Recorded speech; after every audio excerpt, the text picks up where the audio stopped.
So the topic today is fixing the church versus trusting the church.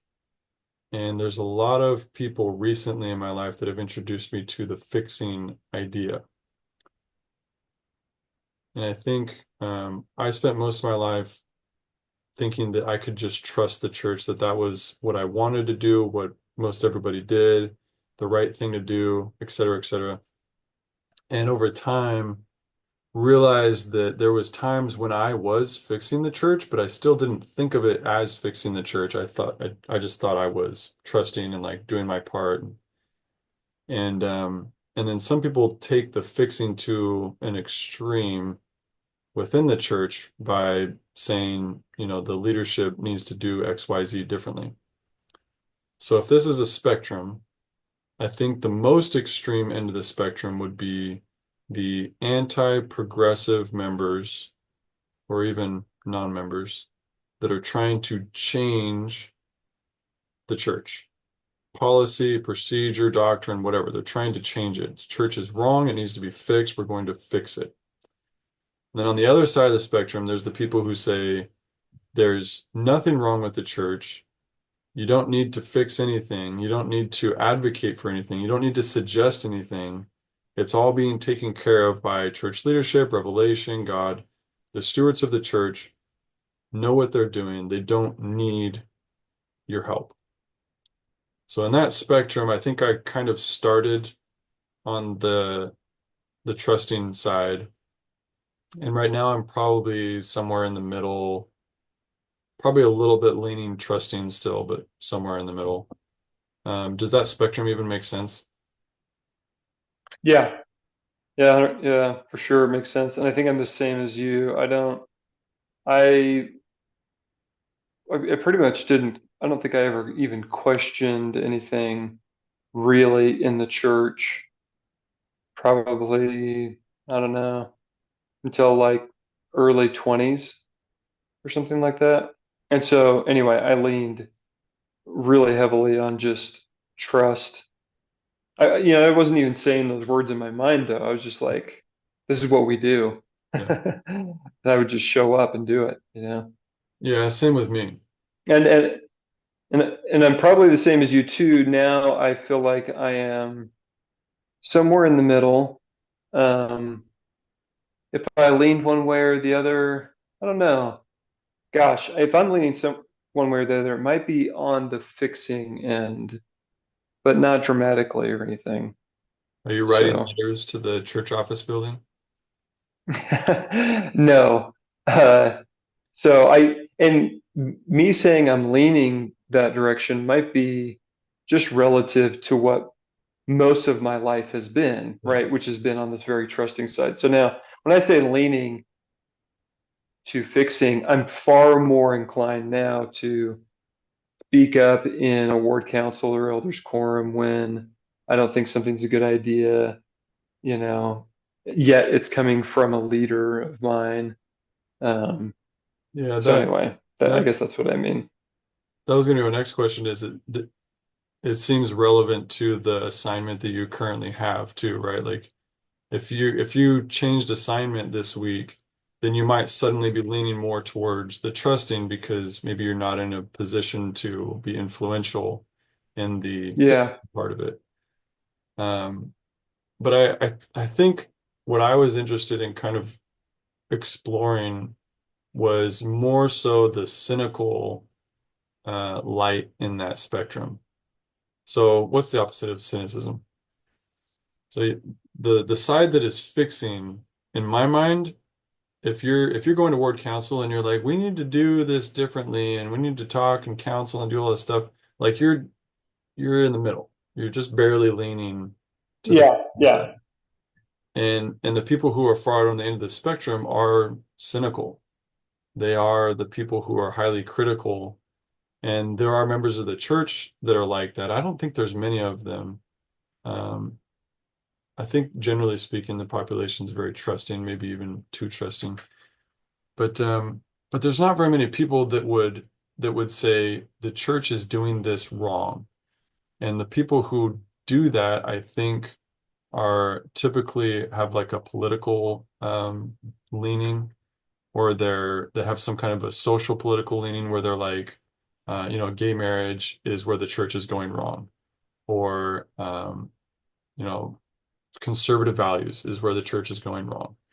And those things tend to be more where you hear people say they need to fix this, or we need to fix this, or the doctrine's wrong, or it's not nice enough, or it's not inclusive enough, or whatever it is.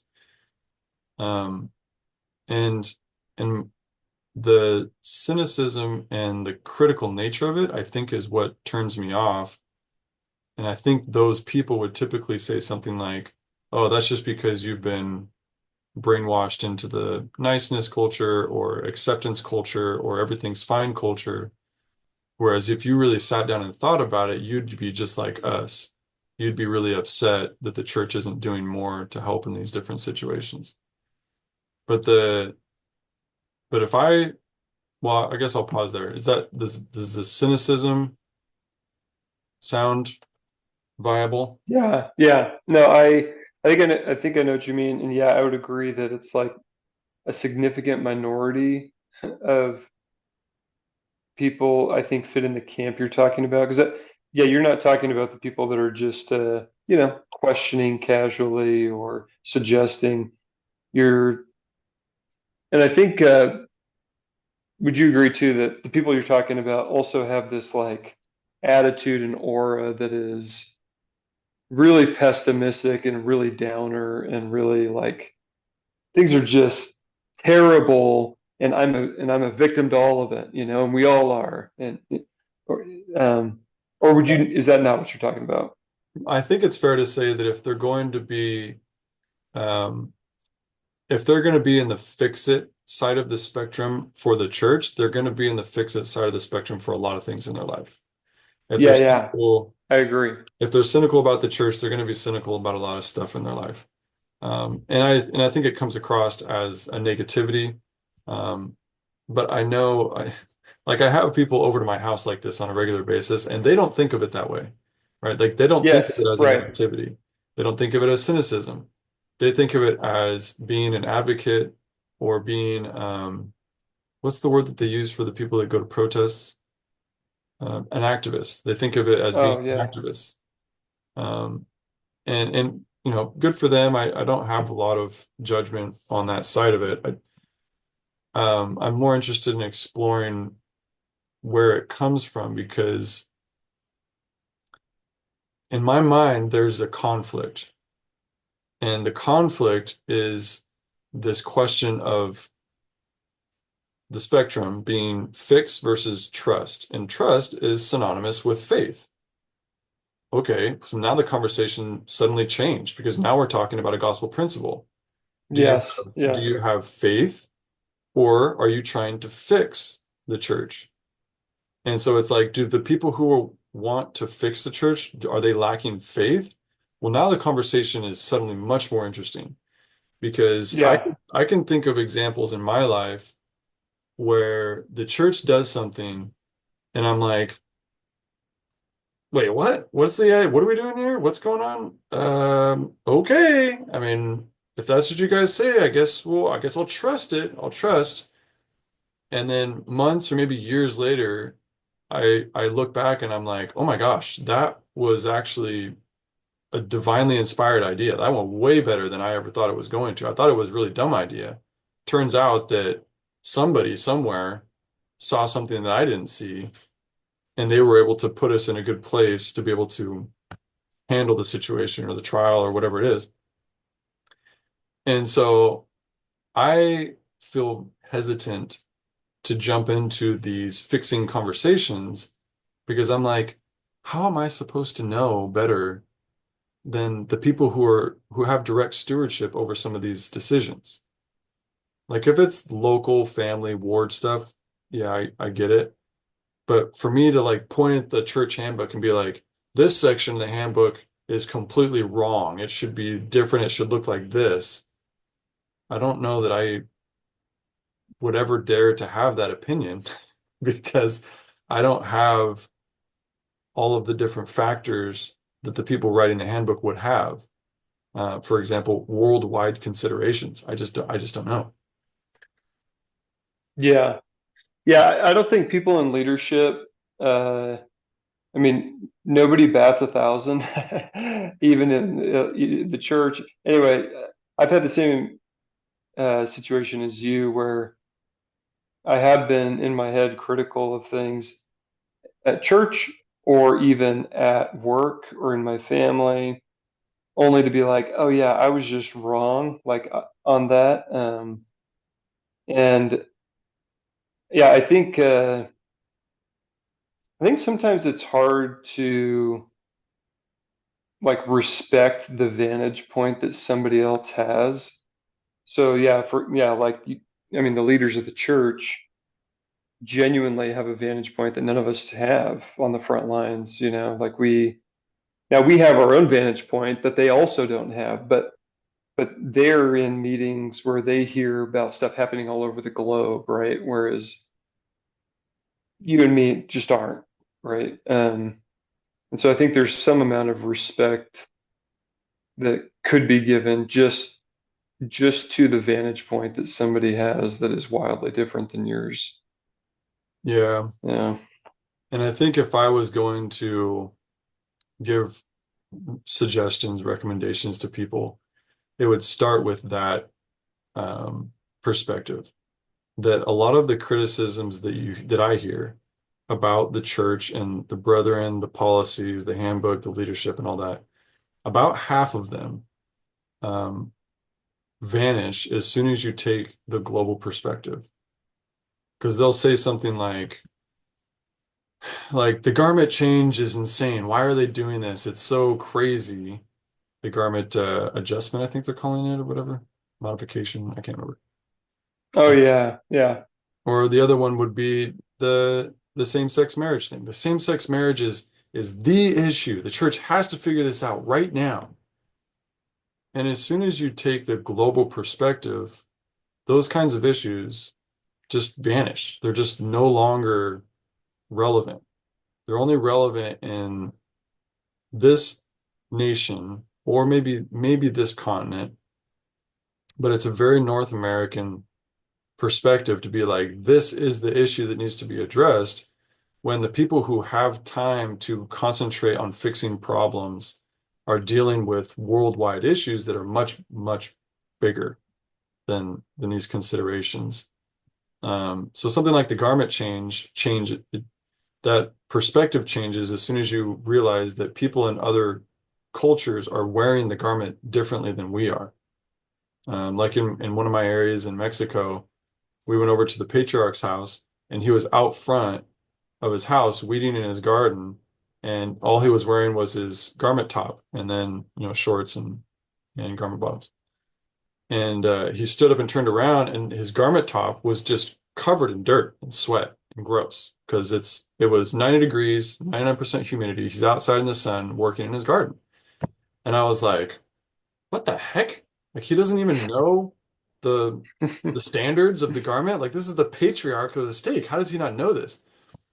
And of course, through my mission, I saw stuff like that several times, and it's just a different culture. I was lucky that he was even wearing the garment. And Yeah, a lot of yeah. people in Mexico would swim in the garment. I shouldn't say a lot. Everybody that I ever saw who was endowed swimming in Mexico was wearing their garment. And so as soon as you have an experience like that, and then you come home and people are like, yeah, the garment's like this big issue. Like, well, what are they doing? Like, oh, yeah, that's not actually a big issue because the brethren already know these things. When they're brought forward, the garment changes and considerations and different things, and they see the members all over the world and how they're doing it, it's an easy decision. Like, it's really not that big a deal. And then when it comes to same-sex marriage, the brethren are like, yeah, we should figure this out. And then as they travel the world, they realize, the only people really struggling with this are a few people in North America, and we should help those people. But we shouldn't make this some kind of a giant church-wide, worldwide issue when people aren't asking about this all over the world. They're only asking about it in these little tiny pockets in North America. And I think that that would be the first suggestion. And the second suggestion when it comes to this balance is that I've learned recently, like in the past year, how much the Spirit is willing to be critical of the church, which has surprised me. Mm, The Spirit is very willing to be critical of the church, but we as a people are not as open to that as the Spirit would like us to be. And it's because, in my opinion, when people are critical, they tend to do it without the Spirit. And when the Spirit is encouraging us to be critical of the church, we get confused, right? It's like this weird conflict of interest in our minds, and we're like, wait, why do I feel this way? What's going on? But having been in ward councils for a few years now, for the past year, I've said in ward council in front of everybody, about once a month, I'll tell somebody that I'm not going to do something the way it says in the handbook. And I'll say it like not in like combative, like I'm not going to do it, to show you who's boss. I'll just say it matter of factly. I'm not going to be doing that, or I'm going to be doing it differently, or it's not in the handbook, but I'm going to do it anyway. Like I've done hmm that about once a month, and I can even tell you who I've said it to because it is pretty memorable when you say it because people in the room are kind of like, wait, what's going on? But every time I've done it, I feel like I was prompted to do that, and that the spirit was okay with me saying that, and I had reasons for why I was saying it, and the reasons I believe were contributing to the gospel message, the gospel progress, the progress in the ward. I wasn't just doing it just to do it.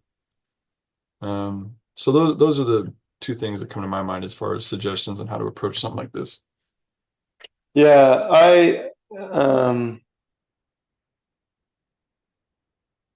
yeah, I think a really healthy organization will always have this tension between order and chaos, and I think it's a beautiful tension. Like you've got to do some things to maintain some semblance of order, but if that's the only side of the coin that you're playing, then you eventually die to your order, right? And then like the chaos is the thing that breathes life from the other side.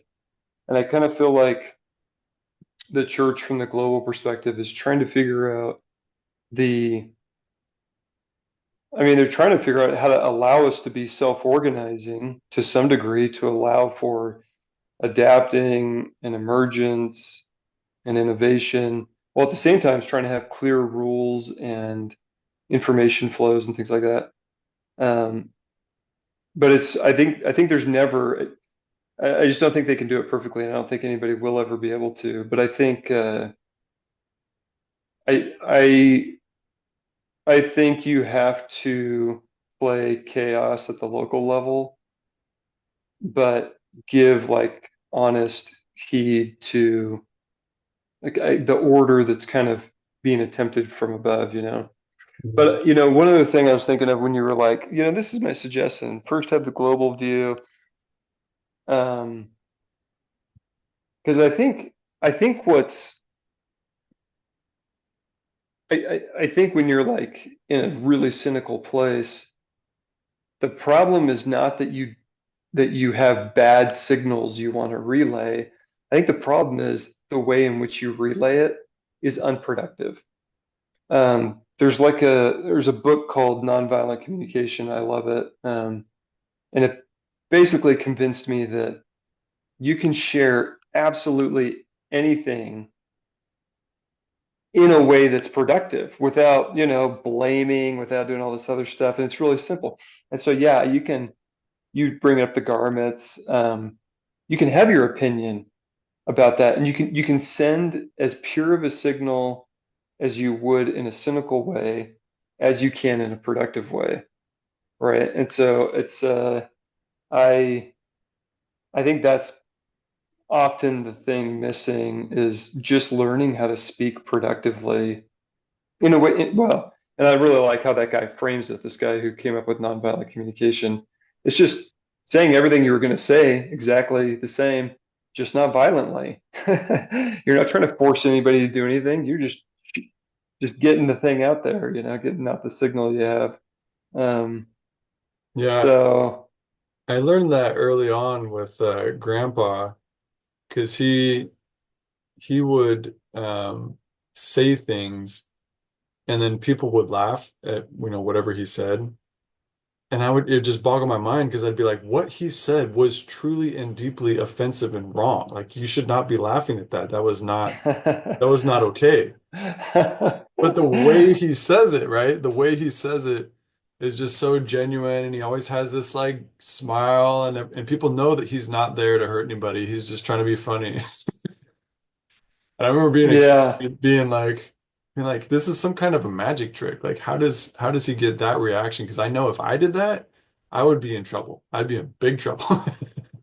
yeah, yeah, Yeah, yeah. I do think. Oh, go ahead. so along the same lines of, um, how you present an idea and how you approach the church and exactly what's appropriate and not appropriate. One of the things that it comes to my mind when I have a lot of these topics that I want to go through and make videos about and stuff. One of the things that comes up in a lot of the topics is that of all the people on earth, of all the Christians, of all the religions, of all the believers, of all of the leadership people, of all the people of any different demographic ever, the people who have the gift of the Spirit should be the most courageous in any given situation. There's no reason to be less courageous than someone who doesn't have that gift because the gift is going to be able to prick and poke and nudge and kind of get you going in the right direction. And so it would make sense that if there is something in the church that bothers you, that you don't just say, well, that's the way it is. I'm going to trust, no reason to doubt or wonder, no reason to suggest anything. Like that's the way it needs to be because you have the Spirit. And if anybody's going to be able to overcome whatever the deficiency is, it's going to be you. It's going to be the person with the Spirit. It's going to be the Spirit working through you to get up and over whatever the problem is. And so sometimes it boggles my mind that I'll sit in a room with members of the church. I'll give you an example. 3 weeks ago, we were in Elders Quorum, and we got going on a conversation about tattoos because one of the members of the quorum asked. And we had a great conversation about tattoos, but you could tell the elders, we were all kind of struggling to figure out how to talk about this thing because it's not good, but it's okay. But don't ever do it. But if you know people who do it, don't shame them. Like this weird back and forth. And you could tell that people weren't, first of all, you could tell that people hadn't talked to a lot of people about their tattoos before. And so Yeah.